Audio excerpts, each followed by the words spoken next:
कैसे हुई कुंभ मेले की शुरुआत? 12 साल बाद ही क्यों आता है कुंभ मेला? आखिर इसका क्या कारण है? जानिए महत्व और पौराणिक कथाएं।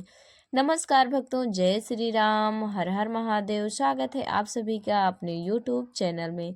आइए आज आप लोगों को बताते हैं कि कुंभ मेले की शुरुआत कैसे हुई, कुंभ मेले का महत्व क्या है, साथ ही में जानेंगे इसकी पौराणिक कथाएं।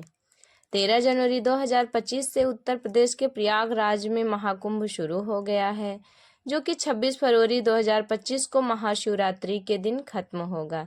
लेकिन क्या आपको पता है कि कुंभ मेले का आयोजन क्यों होता है? चलिए जानते हैं कुंभ मेले से जुड़ी कुछ कथाएं। आपने महाकुंभ मेले के बारे में तो सुना ही होगा। ये मेला भारत के 4 पवित्र स्थानों प्रयागराज, हरिद्वार, उज्जैन और नासिक में लगता है। 2025 में ये मेला उत्तर प्रदेश के प्रयागराज में लगा है। कुंभ मेले को लेकर लोगों में बहुत आस्था है। कहते हैं कि यहाँ स्नान करने से सारे पाप खत्म हो जाते हैं और व्यक्ति को मोक्ष की प्राप्ति होती है। लेकिन क्या आप जानते हैं कि महाकुंभ मेला हर 12 साल में ही क्यों लगता है? ये हर साल क्यों नहीं लगता है? आखिर इस मेले की शुरुआत कैसे हुई? ऐसे में आइए जानते हैं कुंभ मेले से जुड़ी कुछ पौराणिक कथाएं। तो चलिए शुरू करते हैं। वीडियो को बिना स्किप किए हुए लास्ट तक देखना, तभी आप लोगों को जानकारी समझ में आएगी। अगर जानकारी अच्छी लगे तो हमारी वीडियो को लाइक करना, चैनल पर नए हैं तो सब्सक्राइब कर लेना, बेल आइकन को प्रेस कर देना ताकि हमारे वीडियो की हर नया नोटिफिकेशन सबसे पहले आप लोगों तक पहुंचे। तो चलिए बिना देरी किए हुए शुरू करते हैं। पौराणिक कथा। कुंभ का मतलब होता है घड़ा।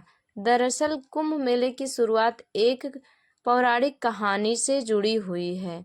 पौराणिक कहानी बहुत ही प्राचीन और पुरानी है। इस कहानी के बारे में जब आप लोग सुनेंगे तो आप लोगों का मन आनंदित हो जाएगा।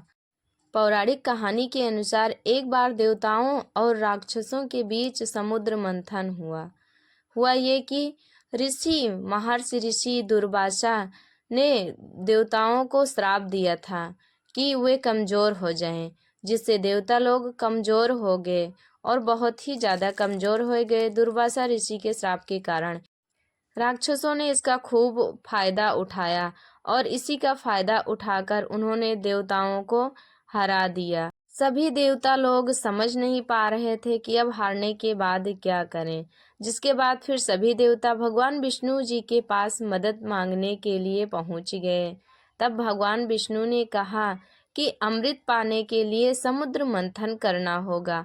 अमृत यानी ऐसा अमर पेय पदार्थ जो पीने से देवता फिर से ताकतवर हो जाएंगे और उनकी शक्तियां फिर से वापस आ जाएंगी, जिससे वो राक्षसों से युद्ध करने में समर्थ हो जाएंगे। तब देवताओं ने सोचा कि अकेले तो समुद्र मंथन कर नहीं पाएंगे, इसके लिए हम क्या करें। अब देवताओं ने क्या किया कि उन्होंने राक्षसों को जाकर मना लिया कि चलो मिलकर समुद्र मंथन करते हैं। राक्षस भी अमृत के लालच में तैयार हो गए। अब देवता और राक्षस मिलकर समुद्र मंथन करने लगे। जब समुद्र मंथन हुआ तो कई चीजें निकली, जैसे कि कामधेनु गाय। समुद्र मंथन के दौरान ही कामधेनु भी समुद्र मंथन के दौरान ही निकली थी और समुद्र मंथन में ही विष भी निकला था, जिसका पान भगवान भोलेनाथ ने किया था, जिसकी वजह है कि उनके गले में अभी तक नीलापन ही है। और आखिरी में निकला था अमृत का कलश। समुद्र मंथन के दौरान बहुत सारी चीजें निकली थी। अगर आप डिटेल में जानना चाहते हैं तो हमें कमेंट करना, हम जरूर बताएंगे कि समुद्र मंथन के दौरान कौन कौन सी चीजें निकली थी। तो चलिए अब शुरू करते हैं आगे की कथा। समुद्र मंथन से जैसे ही अमृत का कलश निकला, राक्षस और देवता दोनों उसे पाने के लिए झगड़ने लगे। बहुत ही तेजों से युद्ध होने लगा उस अमृत के कलश को पाने के लिए। इसी बीच भगवान इंद्र के बेटे जयंत ने अमृत कलश उठाया और वहां से भाग गए। अब राक्षसों ने जयंत का खूब पीछा किया। पीछा करते करते हुए बहुत ही दूर निकल गए, लेकिन अमृत कलश नहीं मिला। इस दौरान 12 दिनों तक देवताओं और राक्षसों के बीच लड़ाई चली। बहुत ही तेजों से लड़ाई चली उसी अमृत कलश को पाने के लिए। जयंत जब अमृत कलश को लेकर भागते रहे, वो अमृत कलश किसी को नहीं दे रहे थे, वो भागते ही रहे थे, भाग ही रहे थे। तो अमृत कलश की कुछ बूंदें पृथ्वी के 4 स्थानों पर गिर गई। आइए अब उन 4 स्थानों के बारे में भी जान लेते हैं कि पृथ्वी पर कौन कौन सी जगह वो अमृत की बूंदें गिरी थी। पहला है प्रयागराज, और दूसरा है हरिद्वार, तीसरा है उज्जैन, और चौथा है नासिक पर गिर गई। इसलिए इन जगहों को पवित्र माना जाता है और यहाँ कुंभ मेले का आयोजन होता है, जो कि 12 सालों में एक बार ही लगता है। महाकुंभ का आयोजन 4 स्थानों पर होता है, प्रयागराज में ही नहीं, ये 4 स्थानों पर होता है।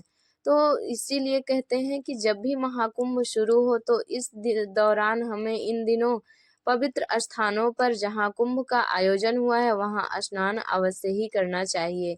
इससे हमारे सारे पाप भी धुल जाते हैं। तो भक्तों, ये वीडियो यहीं तक थी, मिलेंगे अगली वीडियो में।